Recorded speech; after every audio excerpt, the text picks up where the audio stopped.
This video is sponsored by Squarespace, the best website builder for building your business or online brand. Hey everyone, so a major upcoming section of the Wano arc that we are all looking forward to is Kaido's backstory, and all signs point to it being one of the greatest backstories in One Piece history, as well as very possibly the best villain backstory in the series, period. I would expect at least 3 chapters, not just because of the trend of increasing backstory length corresponding with the significance of the villain, but because there is actually a ridiculous amount of ground to cover in his backstory.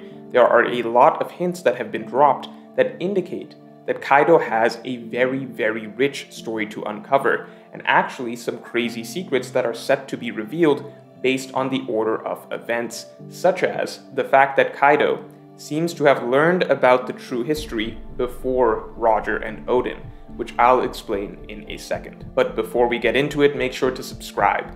And if you have your own thoughts, your own theories, your own analysis on One Piece that you want to get out there, I strongly recommend Squarespace, the sponsor for this video.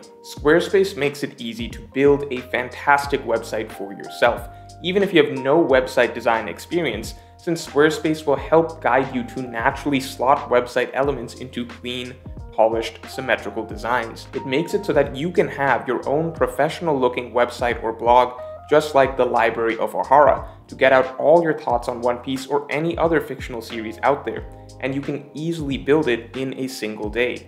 Any videos or image galleries that you want to integrate can be done seamlessly as well. So YouTube, Vimeo, Animoto, all of these are easily incorporated with Squarespace.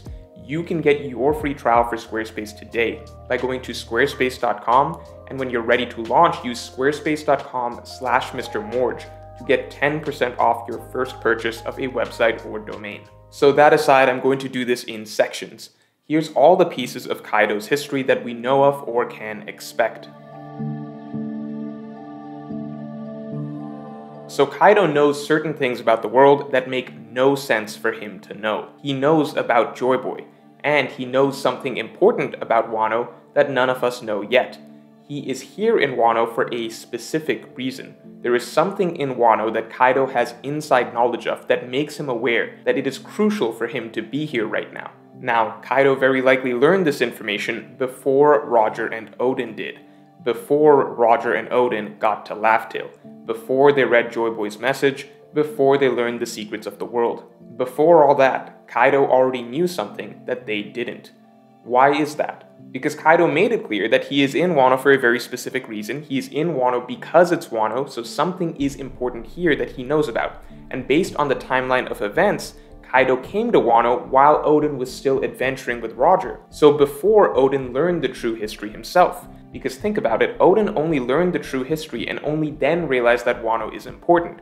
Only then did Oden realize he needs to open the borders of Wano country. But Kaido was already in Wano by the time Oden learned that, and Kaido has said that he is in Wano because he knows Wano is important for some reason. On top of this, Kaido knows about Joy Boy. Now, it's entirely possible Kaido only learned about Joy Boy more recently, but I think it's likely that he knew about Joy Boy even when he initially came to Wano. I say this because Oden, having learned about the true history, returns to Wano specifically realizing that Wano is important because it is related to Joy Boy. Now, Kaido established again that he is in Wano because he knows Wano is important, and we know he knows about Joy Boy, so I wouldn't be surprised if from the start he knew that full piece of information, that Wano is important for certain reasons, including Joy Boy's arrival. And he knew this all the way back then before even Roger and Oden learned it. Now, that raises some extremely interesting questions. I'm sure that Roger and Oden are the ones who learned the entire true history first. I would bet that Kaido does not know the entire true history, but I'm saying that it seems like Kaido knew aspects of the true history before Roger and Oden did. So how did Kaido learn what he learned?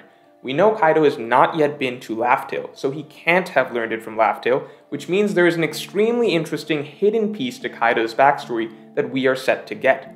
How much does Kaido know, and how does Kaido know what he knows? If I had to throw out a guess here, my best guess would be that probably Kaido's captain, Rox, knew something along those lines that he shared with only Kaido, as Whitebeard seemed to know almost nothing about the true history, and Big Mom seems to have little to no knowledge as well. So a possibly interesting relationship between Kaido and Rox may be unearthed in Kaido's backstory as well, but that may be asking for too much. I wouldn't be surprised if we simply started Kaido's backstory with, let's say, Kaido initially getting the fish fruit from Big Mom after Rox's defeat, and then seeing his journey start from there. But no matter what, this special knowledge about Wano and about Joy Boy, that will likely be established in some way in Kaido's backstory as a driving motivation for him, as it's the fundamental reason Kaido is here in Wano today and doing everything he is doing today. We still have not gotten the answer to this question that Yamato poses, of what all this is for, and Kaido seems to suggest that the answer is more complex than we may be realizing. So that answer is by far the most interesting aspect of the backstory that I am waiting on. Now beyond that, I would expect Kaido's backstory to showcase his rise to the top as a very battle-heavy journey.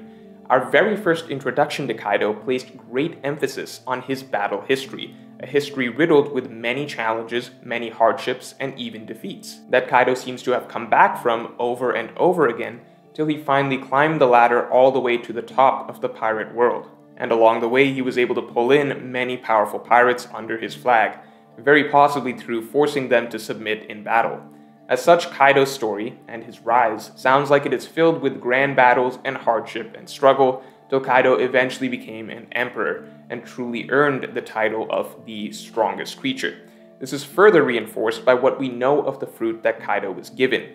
Not a dragon fruit, but a fish fruit, what most accept to probably be a mythical koi fish fruit, as Kaido's story mirrors the story of the mythical koi fish that turned into a dragon, a Japanese myth wherein thousands of koi struggled to travel up a waterfall, with only the one that was able to surpass his competitors and reach the top being transformed into a mighty dragon. Hardship, struggle, overcoming all adversaries till finally becoming the strongest, that is the story that we should expect from Kaido.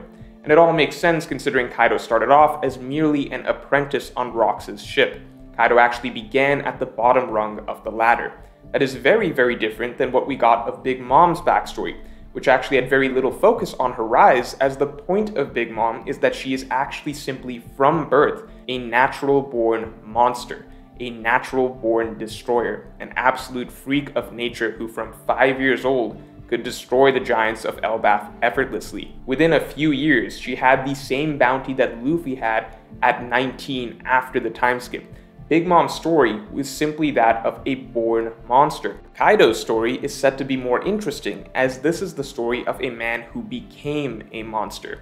As such, everything is set for his story to be an extremely battle-heavy one. Now, because Oda will probably not make this flashback too long, it is likely to play out more through montage, but here are examples of what we could see through montage. We know that all Yonko, on their path to becoming Yonko, engaged in struggles against Whitebeard. There is a possibility we get to see a glimpse of Kaido against the Whitebeard pirates or Whitebeard himself. Kaido and Big Mom have supposedly been at each other's necks for a while now. Perhaps we get to see a glimpse of them facing off in their younger years. And lastly, perhaps we could even get to see a bit of what happened between Kaido and Shanks at Marineford, though this one would not necessarily be part of Kaido's rise, so this one would only really make sense if some extremely important information was exchanged between the two here that Oda wanted to slip in during Kaido's backstory. But regardless, in general, a crucial part of Kaido's introduction is that he has challenged the Yonko. So some glimpses of encounters against Yonko on the way up to the top seems very important to telling the tale of Kaido. At the same time, we know that Kaido was captured by the Marines multiple times, and always survived and got away. As such, if we were to see Kaido defeat any significant figure over the course of his backstory, even if only in a brief montage-style panel, at best my guess would be maybe the possibility of seeing Kaido defeat one of the former admirals, likely someone before the modern-day admirals, as that would be by far the most effective way for Oda to showcase Kaido reaching the top of his climb to Yonko, without actually having Kaido defeat any of the existing Yonko. That might just be wishful thinking to get to see a panel of Kaido versus an admiral, but my point is that no matter what, I think emphasis on battle is set to be a very important element of Kaido's backstory. So far I would expect that knowledge of the world and knowledge of Wano specifically is set to be a key piece of Kaido's backstory, and then his actual journey to the top and glimpses of the battles he had to go through will likely feature in his backstory as well. I believe there is strong evidence to suggest that there are 4 major deaths that shaped Kaido's life. The desire for a grand death is how we were initially introduced to Kaido, so it has to be understood that this is essentially the singular, most fundamentally important aspect of his character that Oda wanted to establish for us from the start. Since then, we have gotten further hints at Kaido's philosophy surrounding death, and the pedestal he seems to put it on, as the completion of a man. As such, the causes for Kaido gaining this worldview simply have to be a key feature in his backstory. We already know about 2 of the 4 deaths that inspired Kaido in some way. First was Oden's, where Kaido acknowledged that Oden's death would make the people remember him forever. And it's certainly true that everything that is happening right now in the Onigashima War, the reason so many are willing to rally behind the Kozuki symbol and fight for freedom, is because the legend of Oden still carries so much weight.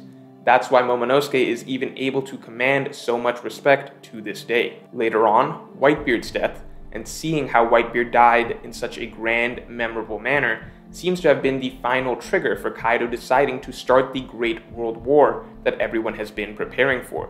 So we know about those 2 deaths influencing Kaido, but I think it is also very likely that we will get to see Kaido's reaction to another crucial death, Roger's. Roger's death remains the single most impactful death in the history of the One Piece world. The entire era that we have been following was created in the wake of Roger's death, and Roger died while we were still focusing on Oden, so we didn't get to see Kaido's reaction at the time. But knowing how much Oden's death and Whitebeard's death impacted Kaido, and knowing how Kaido acknowledges Roger as a great pirate, knowing Kaido's desire for a grand death, I think it is very likely that we will get to see Kaido's reaction to Roger's death in Kaido's backstory, as that has to be the first truly grand, legendary death that Kaido would have ever been around for. That would have been the first time Kaido would have realized what the power of a grand death can have, how it can cause one to ascend to a sort of legendary status. Oden's death a few years later would have simply reinforced this notion for Kaido, seeing once again a great man having a death that will influence people for years to come. Kaido at this point already knows that Oden's death will have a tremendous legacy, possibly because Kaido has already seen the effect that Roger's death had. And finally, I would love to see if Rox's death can play into this in some way as well, as Rox's death was the opposite of Roger's, Oden's, and Whitebeard's. Rox was a great man, probably the second greatest pirate in history, yet he may as well have never existed. Rox was erased from history, his story was covered up, the man has been forgotten by the world. Unlike Roger, Whitebeard, and Oden, who all live on in some sense thanks to the manner in which they died, Rox actually is dead by the definition of One Piece. Rox being Kaido's first captain, likely Kaido's only captain as Kaido went on to become a great pirate himself, I think seeing Kaido's reaction to his captain's death, or at least ruminating and thinking on it and how his captain's story was erased from history, and then seeing the contrast with Kaido's realizations surrounding Roger or Oden's death, and how the way you die essentially shapes your legacy forever, that likely sparked the philosophy that Kaido has today of the importance of death. As such, even if we don't get to see Rox's death, I think it's very likely we see the effect Rox and Roger's deaths had on Kaido. Lastly, I don't expect some crazy love story or anything here. What I mean more here is finding out about Yamato's mom. Who did Kaido end up having a child with, where he actually ended up choosing to keep and take care of the child himself as a single dad? That's pretty strange, you know. Like, throughout One Piece history, a lot of dads, like Dragon or Yasop, they kind of suck, they mostly just disappear and then do their own thing. Why the hell is Kaido, of all people, actually taking care of his kid? Obviously he's abusive, but I'm more so saying, why does he even have Yamato around in the first place? Why didn't he just ditch Yamato with her mom, like any other normal One Piece dad would? It's kind of weird. It raises questions like, okay, is Yamato's mom dead? What happened to her? Did Kaido kill her? Etc. And more importantly, it opens the door to us finding out more about Onis. As far as we would expect, Yamato's mom would also have been an Oni. I don't think anything suggests Yamato is a Oni-human hybrid just yet, though it's possible. But if Yamato's mom is an Oni, then there is further reason to believe that Kaido's backstory would actually finally give us some insight on the mysterious Oni race in general. Like, say, why the hell is there a giant Oni skull lying next to Wano? What is this Oni skull if it's not actually called Onigashima? What else happened to the Onis? How do they play into the true history? All of these things we still have questions on. So all of that is to say that, to be clear, I am not expecting some 20-chapter arc about Kaido's backstory, but I do think there are definitely 4 pieces we would expect to get in some form or another, probably across maybe 3 chapters. I would hope for a minimum of 3 chapters, which would be, so firstly, some glimpses into Kaido's battle history and his rise to the top, as that was framed as the essence of Kaido's story and becoming who he is today, as well as the symbolism of his fruit and its transformation from a small fish into a powerful dragon. Then secondly, some reveal of what Kaido actually knows about the true history and how he learned it before Roger and Oden. Then some establishing character moments for Kaido gaining the philosophies on death that he has today. And finally, some minor explanation of when he had Yamato and why he kept her and where the other Onis might be. Maybe we don't get in-depth stuff for all of these points, but I'm just saying I would expect that they would all be addressed or touched on in some way in Kaido's backstory in some capacity or another, major or minor. And if you enjoyed this video, then definitely like, comment, and subscribe. And you can support me on Patreon for my extended thoughts on this and all future topics.